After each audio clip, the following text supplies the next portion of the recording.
พิธีเซ็นสัญญาได้จัดขึ้นในวันที่ 8 พฤษภาคม 2025 อยู่ที่ห้องว่าการนครหลวงเวียงจันทน์ระหว่างทานภูคำไสยสอนหัวหน้าห้องว่าการนครหลวงเวียงจันทน์และทานแก้วประสงค์ไซกูซีประธานบริษัทสุขประสงค์ทรัพย์เจริญก่อสร้างจำกัดผู้เดียวซึ่งมีทานศิริราชทงศิลป์ทองเพ็งห้องเจ้าของนครหลวงเวียงจันทน์มีหัวหน้าแผนกการเงินแผนกโยธาธิการและขนส่งแผนกแผนการและการลงทุนเจ้าเมืองไซเศรษฐาและภาคส่วนที่เกี่ยวข้องทั้งสองฝ่ายเข้าร่วมโครงการปรับปรุงอาคารสำนักงานองค์การปกครองนครหลวงเวียงจันทน์เป็นโครงการหนึ่งที่มีความสำคัญการนำนครหลวงเอาใจใส่ให้การสีน้ำอย่างใกล้ชิดติดแท้เพราะเป็นการก่อสร้างปรับเปลี่ยนสีหน้าของอาคาร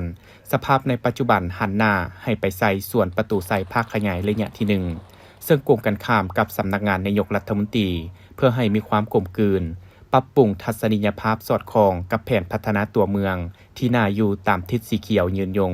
และรองรับการขยายตัวด้านเศรษฐกิจสังคมระยะ5 ปี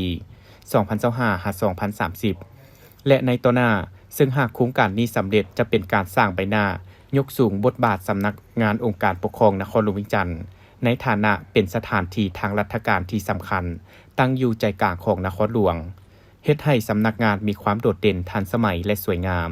เฮ็ดให้บริเวณเขตประตูไซกลายเป็นแลนด์มาร์คใหม่ให้แก่การท่องเที่ยวอยู่นครหลวงเวียงจันทน์สำหรับการจัดตั้งปฏิบัติหน้าเวียกโครงการดังกล่าวประกอบมีเวียกทับมางสถาปัตย์เวียกโครงสร้างระบบไฟฟ้าเวียกระบบน้ำซึ่งหน้าเวียกทั้งหมดแม้นจะให้สำเร็จภายในเดือนสิงหาคม 2025 นี้